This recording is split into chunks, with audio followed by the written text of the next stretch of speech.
In the heart of downtown Los Angeles stands a building whose shadow stretches far beyond its physical walls. The Cecil Hotel, first opened in 1927 as a glamorous destination for wealthy travelers, was designed with marble floors, opulent stained glass windows, and a promise of luxury. But as the decades passed and downtown LA declined, the hotel's grandeur crumbled, and its reputation twisted into something far darker. By the mid-20th century, the Cecil had become less a glamorous retreat and more a last refuge for society's lost and desperate. A cheap, transient stop for drifters, addicts, and those with nowhere else to go. Its halls became witnesses to countless tragedies, suicides by hanging and poisoning, brutal murders, and unexplained deaths that left police baffled. Over time, the Cecil became infamous, earning the nickname Hotel Death. Its guest list reads like a catalog of America's darkest criminal history. In the 1980s, Richard Ramirez, the Night Stalker, lived at the Cecil while terrorizing Los Angeles with his sadistic murders. Years later, Austrian serial killer Jack Unterweger also stayed there, killing women while posing as a journalist. Guests checked in, but sometimes never checked out, and with every grim headline, the hotel's sinister reputation only deepened. Paranormal investigators, conspiracy theorists, and curious travelers all claimed the Cecil carried a malevolent energy, as though the weight of decades of suffering lingered in its walls. By the 2000s, the hotel was no longer a luxurious landmark, but a decaying relic, a place both feared and fascinated over. It was against this backdrop of history, horror, and haunting atmosphere that a young woman named Elisa Lam would unknowingly step into a story that would cement the Cecil's place in modern legend. Elisa Lam arrived in Los Angeles in January 2013, a bright and curious 21-year-old from Vancouver, Canada, traveling solo through the West Coast. For Elisa, the Cecil Hotel was not a place of horror, but a practical choice. Affordable, centrally located, and within reach of the city she wanted to explore. She could not have known the building's ominous past, nor that her name would soon be forever tied to it. To outsiders, the Cecil was just another old hotel with a faded neon sign, standing at the edge of Skid Row, one of LA's most troubled neighborhoods. But to those who knew its history, the Cecil was a vortex of darkness, where tragedy seemed less like coincidence and more like inevitability. The hotel itself carried an unsettling duality. On one side, it offered budget accommodations for tourists. On the other, it functioned as semi-permanent housing for the impoverished, many struggling with addiction and mental illness. The hallways echoed with the clash of these two worlds. Travelers looking for adventure brushing shoulders with residents battling demons, both internal and external. Elevators creaked, the wallpaper peeled, and whispers of the building's bloody past seemed to hum beneath the fluorescent lights. Police records tied the location to over a dozen confirmed suicides, unexplained deaths, and acts of violence spanning decades. Locals spoke of it in hushed tones, as if the building itself were cursed. When Elisa checked in, she stepped into this maze of history, tragedy, and mystery. She had come to Los Angeles in search of adventure and connection, but instead, she would become part of the Cecil's haunted legacy. Her disappearance and death transforming the hotel into the center of one of the most chilling unsolved mysteries of the 21st century. Elisa Lam was born in 1991 in Vancouver, Canada, the daughter of immigrant parents from Hong Kong who worked hard to build a stable life for their family. A bright, thoughtful young woman, Elisa stood out not because she was loud or commanding, but because of her depth. She was the kind of person who left an impression through quiet sincerity, curiosity, and her words. Those who knew her described her as creative, warm, and sometimes introspective to the point of retreating into her own world. She loved literature, fashion, and pop culture, but above all, she loved writing. Her online presence, particularly on her Tumblr blog, became a window into her inner life, where she shared book reviews, personal reflections, and musings about the struggles of growing up in a demanding, often overwhelming world. But behind the humor and wit of her posts was another side of Elisa, her struggle with mental health. Diagnosed with bipolar disorder and depression, she often wrote candidly about the challenges she faced, describing her ups and downs with startling honesty. Her openness made her blog resonate with readers, who saw in her not just another anonymous voice online, but a real person navigating fears, insecurities, and dreams. At times, Elisa seemed determined to rise above her difficulties, planning trips, making bucket lists, and finding comfort in art and connections with strangers on the internet. Yet at other times, she hinted at how heavy the weight of her struggles could be. Her posts became a tapestry of light and dark, of a young woman striving for joy but never free from shadows. This duality, ambition and vulnerability, humor and melancholy, defined Elisa and set the stage for the journey she embarked upon in early 2013, a journey that would lead her far from home and into the heart of Los Angeles. By the winter of 2013, Elisa had set her sights on something she hoped would invigorate her spirit: a solo trip along the American West Coast. She called it her West Coast tour, a chance to see cities she had only read about: San Diego, Los Angeles, Santa Cruz, and San Francisco. For many, solo travel might feel daunting, but for Elisa it was both a challenge and a declaration of independence. Her family, concerned about her mental health, worried about her traveling alone, but Elisa reassured them with phone calls and daily updates. She was determined to prove she could explore the world on her own terms, without letting her struggles define her. Her Tumblr posts during this period revealed her excitement and her anxieties. She wrote about the people she met, the places she visited, and the simple joys of discovering new streets and cafes. But woven into her updates were hints of loneliness, moments where she admitted feeling out of place or disconnected. Still, she pushed forward, determined to collect experiences and stories, much like the one she loved to share online.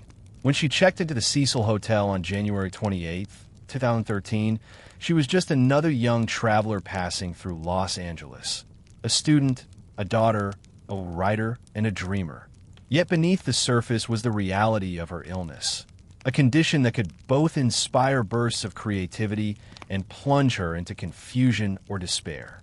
This complexity, a mix of youthful adventure and fragile vulnerability, is what makes Elisa's story so haunting.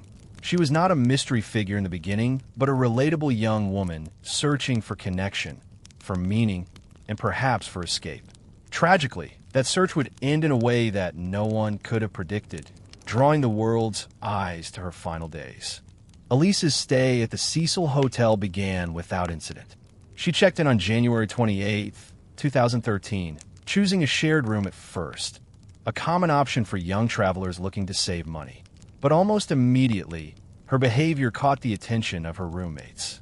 They reported her acting strangely, making them uncomfortable enough that the hotel moved Elisa into a private room just days later. What exactly happened remains unclear, but it was another small piece in a puzzle that would soon confound the world. During her first days in Los Angeles, Elisa kept in touch with her family in Vancouver, calling them daily as promised. For her parents, who worried about her mental health, these calls were reassuring. But on January 31st, everything changed. Elisa was scheduled to check out of the Cecil and continue her trip to Santa Cruz. That day, however, she never called home. She never checked out, and she was never seen leaving the hotel. Concerned, her family quickly raised the alarm. The Los Angeles Police Department launched an investigation, scouring the hotel for clues. Detectives questioned staff and searched Elisa's room, finding her belongings, wallet, medication, and laptop, all untouched, as though she had simply vanished. Flyers with her photo were plastered around downtown Los Angeles. Still, days passed with no trace. For guests and staff, whispers began to spread. The Cecil was no stranger to death and disappearance, but this case felt different. There were no obvious signs of violence, no leads to follow. Elisa had entered the hotel, but had she ever left? As the search intensified, police dogs were brought in to comb the hotel, including the rooftop. They detected Elisa's scent, but it abruptly vanished, as if she had evaporated into thin air. Every corner of the Cecil, its hallways, stairwells, and abandoned rooms, was explored, yet nothing surfaced. Detectives even searched Skid Row, fearing she might have wandered into the dangerous neighborhood surrounding the hotel. But no one had seen her. The case drew early media attention, fueled by the hotel's notorious reputation. Guests staying there were unsettled, some reporting an uneasy feeling in the building. For the staff, Elisa's disappearance was another chapter in a long history of tragedy.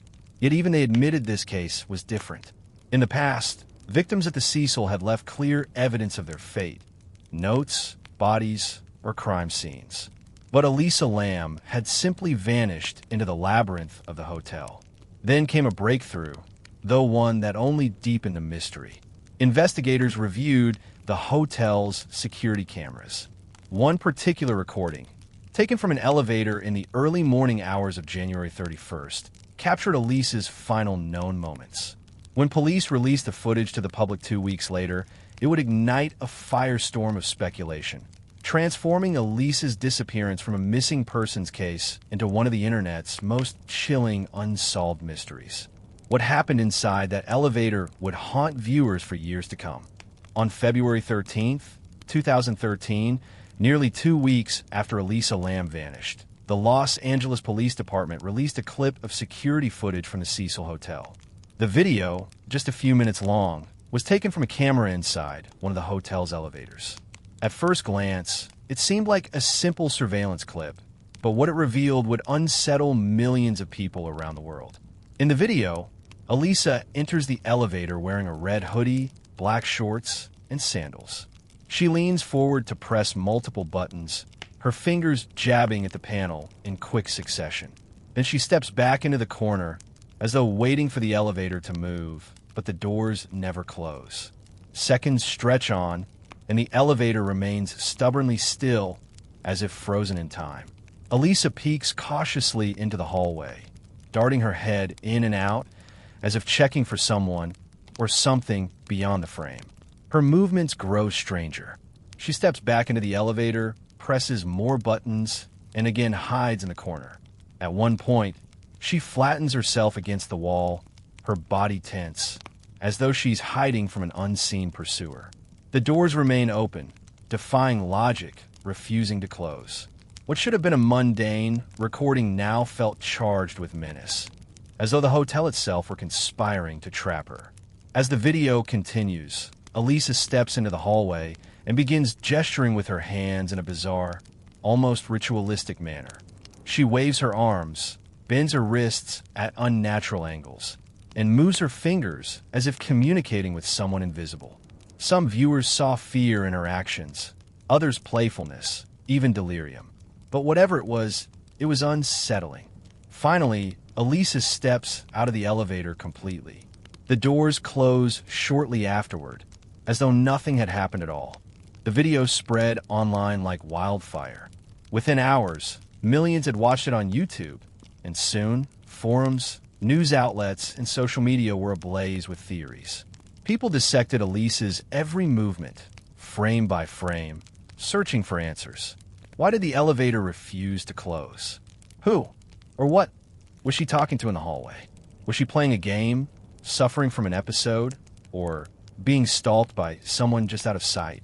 Theories poured in from every corner of the internet. Some insisted Elisa was being followed, and that her strange behavior was the result of pure terror. Others pointed to her history of bipolar disorder, suggesting she might have been experiencing a psychotic episode. Paranormal enthusiasts, meanwhile, claimed the footage showed evidence of something supernatural. The Cecil Hotel itself, with its long, cursed history, pulling Elisa into its grasp. What made the footage even more disturbing was its ambiguity. Unlike a typical crime video, it offered no clarity, only questions. No assailant appeared, no attack was shown, and no obvious explanation emerged. Instead, viewers were left with a chilling portrait of a young woman caught in a moment of profound mystery, her fear and confusion preserved on grainy tape. By the time the clip ended, one thing was clear. Elisa Lam had walked out of the frame, and no one ever saw her alive again. The video transformed her disappearance into an international obsession, turning the Cecil Hotel into the stage of a modern ghost story. But while the world was consumed with theories, a far more disturbing discovery was about to be made within the hotel itself. One that would answer some questions while raising others that remain unsolved to this day. By mid-February 2013, nearly 3 weeks had passed since Elisa Lam's disappearance. The search had grown desperate. Police had scoured every floor of the Cecil Hotel, combed through Skid Row, and chased down dozens of leads, but nothing had surfaced. Guests at the hotel, however, began to notice something disturbing. Complaints trickled in about the water supply. Visitors described weak water pressure, a foul taste, and discolored, almost black liquid flowing from the taps. Some even reported that the water had a strange smell. For those who brushed their teeth, drank from the faucets, or showered, the discovery that followed would be horrifying. On the morning of February 19th, a maintenance worker climbed to the roof to check the hotel's massive water tanks. These huge containers supplied the building's hundreds of rooms. Opening the hatch of one tank, he made a grim discovery that would end the search but open a darker mystery. Floating inside was the body of Elisa Lam. Naked, face up, and lifeless, her clothing and personal items drifting beside her. She had been there all along, hidden above the very building where investigators had searched so many times. The discovery sent shockwaves through the hotel. Police quickly sealed off the rooftop, while horrified guests were evacuated.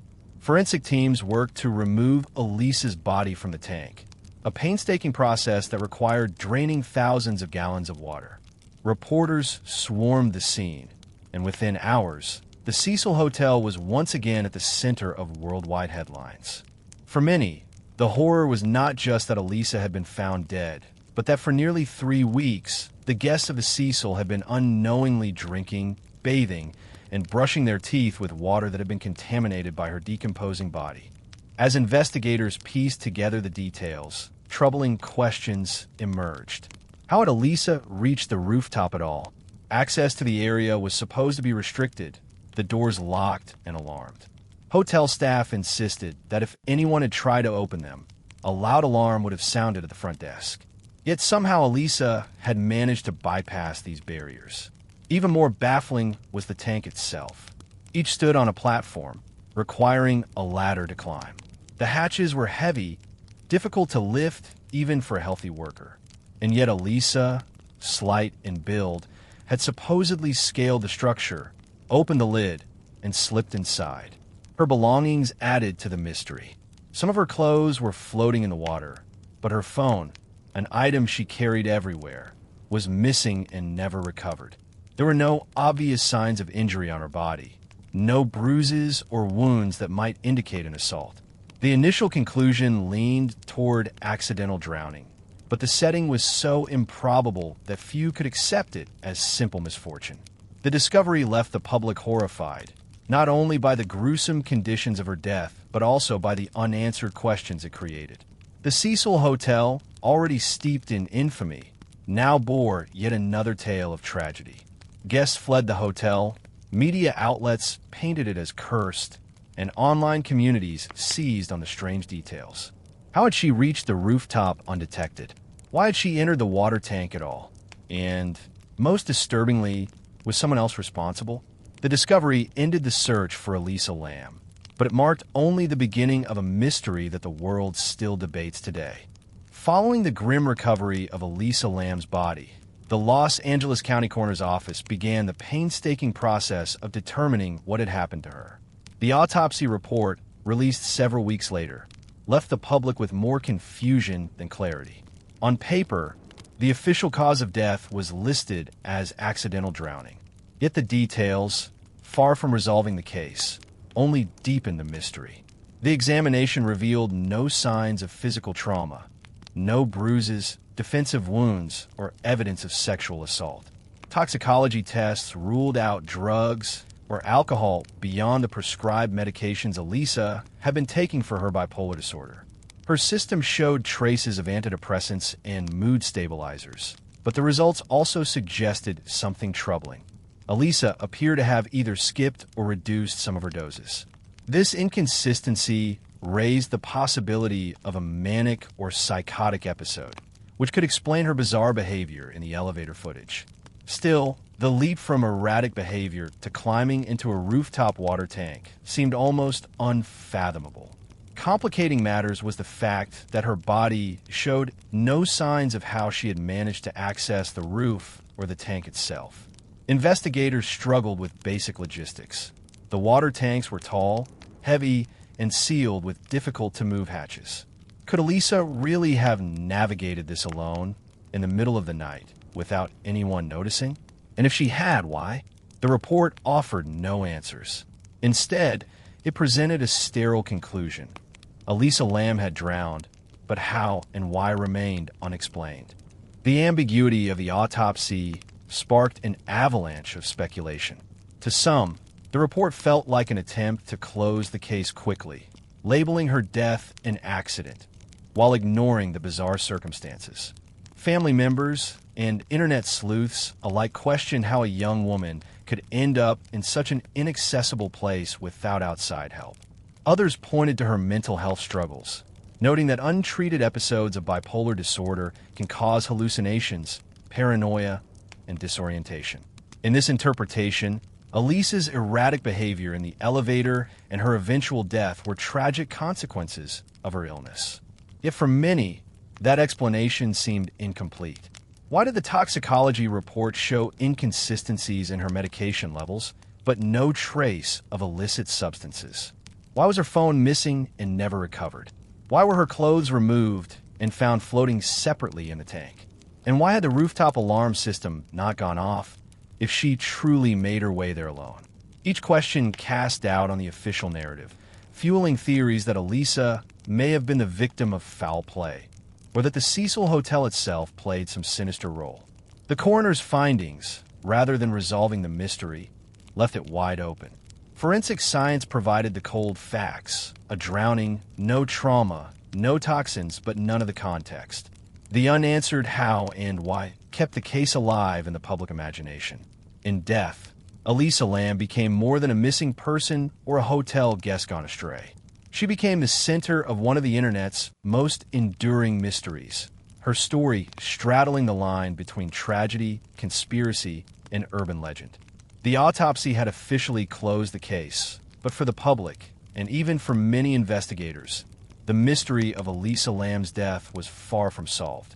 In fact, the coroner's findings only opened the door to more unsettling questions. At the heart of the puzzle was the issue of access. How had Elisa reached the roof in the first place? The Cecil Hotel's rooftop was not meant for guests. Locked doors secured stairwells, and an alarm system stood in the way. According to hotel staff, if anyone had attempted to use those doors, an alarm would have sounded at the front desk. Yet no alarm was reported, and no staff member claimed to have heard anything unusual that night. Had Elisa somehow found an alternate route, or had someone with access helped her? Then there was the matter of the water tank itself. Each tank was a massive, industrial structure, perched on concrete blocks high above the roof. To climb them required scaling a ladder, and to enter one required lifting a heavy hatch, difficult for even a strong worker to move with ease. Could Elisa, alone and unassisted, truly have managed such a feat in the dark of night? And if she had, why had she removed her clothing? The autopsy confirmed that her body was discovered nude, with her clothes floating separately in the tank. Drowning victims are sometimes found without clothes due to disorientation or hypothermia. But in this case, the detail only added to the sense of unease. The story of Elisa Lam lingers because it refuses to fit neatly into any single explanation. On the surface, the official narrative offers closure. A young woman, struggling with her mental health, suffered a tragic accident in a hotel notorious for its dark history. But the details, the elevator footage, the rooftop access, the water tank, the missing phone, resist simplicity. Each unanswered question keeps her case alive in the collective imagination, transforming what might have been a private tragedy into one of the internet's most infamous mysteries. For many, Elisa represents the fragility of life in a world that often overlooks the struggles of the vulnerable. Her candid writings on her blog revealed a young woman yearning for connection, weighed down by depression, yet still seeking joy and adventure. She was relatable, real, and human. That humanity makes the circumstances of her death all the more chilling. We see her in the elevator video not as a faceless victim, but as a person caught in a moment of fear, confusion, or something we still cannot name. The Cecil Hotel itself became more than a backdrop. It became a character in the story, its haunted legacy forever intertwined with Elisa's fate. Even after renovations and a rebranding attempt, the building remains a symbol of darkness, its walls whispering the echoes of tragedy. Elisa's death ensured that the Cecil's reputation would endure for another generation, fueling books, documentaries, and endless speculation online. In the end, perhaps the most unsettling truth is that we may never know exactly what happened. Whether accident, foul play, or something stranger, Elisa Lam's final moments remain locked in the grainy silence of that elevator video and in the cold water of a rooftop tank.